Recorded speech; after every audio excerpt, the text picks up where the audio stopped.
Bonjour, alors dans cette vidéo nous allons voir comment on passe d'un coefficient multiplicateur au taux de variation associé.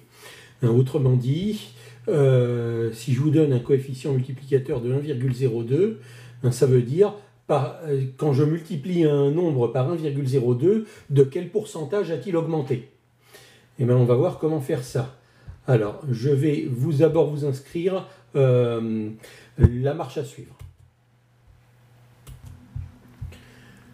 Donc, voici la marche à suivre. Premièrement, il faut retrancher 1 au coefficient multiplicateur donné.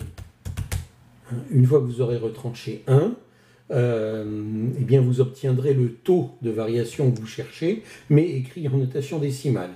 Et ensuite, pour le remettre en notation de pourcentage, il faudra multiplier par 100. Donc, remettre le taux en notation de pourcentage. Eh bien, voilà ce que nous allons faire pour ces 4 exemples.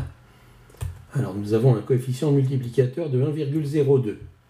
Première étape, on va lui retrancher 1. C'est-à-dire qu'on va faire le coefficient multiplicateur donné moins 1. Donc, je mets 1,02 moins 1. Ça fait évidemment 0,02. Et 0,02, c'est le taux de variation qu'on cherche, mais écrit en notation décimale. Pour le remettre en notation de pourcentage, il faut multiplier par 100. Donc ça, on peut le faire de tête, comme on peut l'écrire si on a du mal. 0,02 que j'ai trouvé fois 100. Alors quand on multiplie par 100, on décale la virgule de 2 crans vers la droite, donc ça fait 2. D'accord? Donc la réponse, c'est 2%. Alors la variation, il faut préciser si c'est une hausse ou si c'est une baisse. Bon là, il n'y a pas de signe moins, donc c'est une hausse. Donc la réponse à la question petit a, c'est que le coefficient multiplicateur de 1,02 correspond à une hausse de 2%. C'est-à-dire que quand vous multipliez un nombre par 1,02, eh bien vous obtenez 2% de plus que le nombre que vous aviez au départ. Voilà. On va faire exactement la même chose avec tous les autres. Donc un deuxième coefficient multiplicateur de 0,993. Alors 0,993 c'est moins que 1, donc on se doute bien que quand on multiplie par moins que 1, ça fait baisser. Donc là on va obtenir une baisse, et on va voir comment on va se rendre compte que c'est une baisse. On fait exactement pareil. Vraiment, rien ne change, quel que soit le coefficient multiplicateur qu'on vous donne. 0,993, on commence par retirer 1. Alors si on ne sait pas combien ça fait, on peut prendre la calculatrice. On va la prendre ici, 0,993 moins 1. Là, la calculatrice m'affiche ceci, moins 7e moins 0,3. Alors qu'est-ce que ça veut dire? Moins, d'abord il y a le premier moins qui indique que le résultat est un nombre négatif. On ne va surtout pas l'oublier parce que c'est ça qui va nous dire que c'est une baisse. Et 7e moins 0,3, qu'est-ce que ça veut dire? C'est un nombre qui est tellement proche de 0 que la calculatrice le met en notation scientifique. Ça veut dire qu'on a 0,00, etc. Et à la fin, on a un 7. D'accord? Alors, combien est-ce qu'on a de 0 avant le 7? Eh bien, c'est marqué là. On a 3 zéros avant le 7. Donc, ce nombre-là, écrit en notation scientifique, eh bien, c'est tout simplement 0,007. Vous voyez, j'ai bien mis 3 zéros, moins 0,007, parce qu'il ne faut pas oublier le moins qu'il y a devant. Donc voilà, ce que la calculatrice nous a sorti là, c'est exactement la même chose que moins 0,007. J'ai placé un peu ma zone de texte. Voilà, donc ça, c'est le taux écrit en notation décimale. Pour le remettre en notation de pourcentage, je dois multiplier par 100, et c'est ce que je vais faire tout de suite.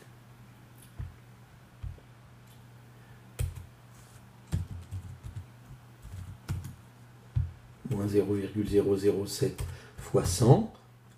Ah, qu'est-ce que j'ai fait là? Voilà. On va se remettre au bon endroit.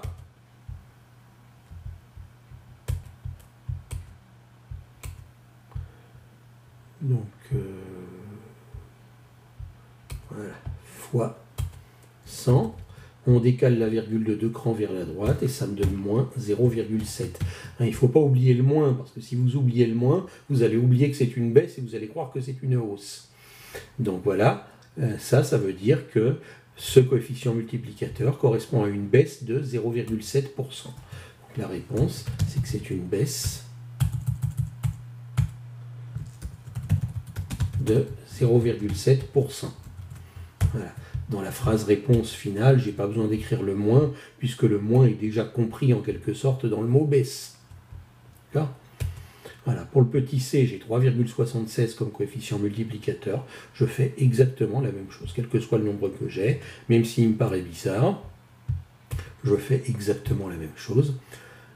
Donc, on recommence exactement la même procédure. On lui retire 1. 3,76 moins 1, ça fait bien évidemment 2,76. Et ça, ça n'est pas 2,76%. Ça, c'est le taux écrit en décimale, même s'il commence par 2. Même s'il ne commence pas par 0, c'est le taux écrit en décimale. Pour retrouver le taux écrit en pourcentage, il faut le remultiplier par 100, comme on a fait avec les autres. Il ne faut vraiment pas changer de méthode. Il ne faut pas se dire, ici c'est bizarre, donc je change de méthode. Pas du tout, c'est la même méthode à chaque fois. 2,76 fois 100, ça fait 276. En ayant décalé la virgule de 2 crans vers la droite.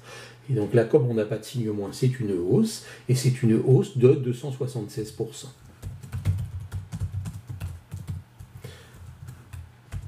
Voilà, quand on a multiplié une grandeur par 3,76, on l'a multiplié par pratiquement 4, donc ça l'a fait énormément grandir, ça l'a fait grandir de 276%. Et le dernier coefficient multiplicateur, 0,28. Alors 0,28, ça n'est pas 28%, puisque j'ai bien dit dans l'énoncé que c'est un coefficient multiplicateur.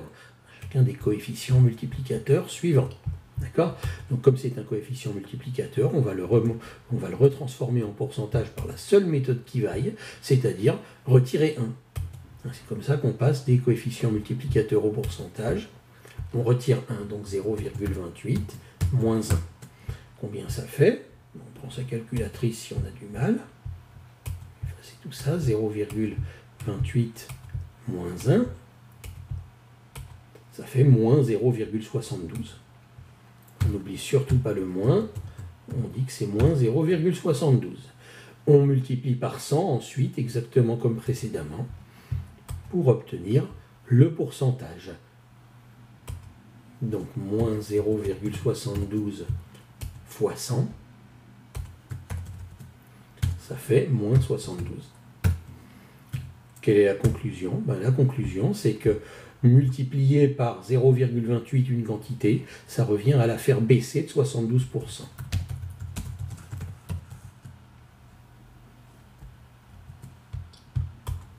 Ça revient donc à la faire baisser de 72%.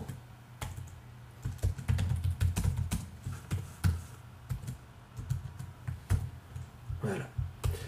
Voilà. Donc voilà comment on passe du coefficient multiplicateur au pourcentage, à partir d'un coefficient multiplicateur. Si vous savez par combien vous multipliez, vous pouvez savoir de quel pourcentage vous faites augmenter ou baisser la quantité. C'est très important de savoir passer du coefficient multiplicateur au pourcentage et aussi du pourcentage au coefficient multiplicateur dans l'autre sens. Mais pour ça, j'ai mis une autre vidéo en ligne.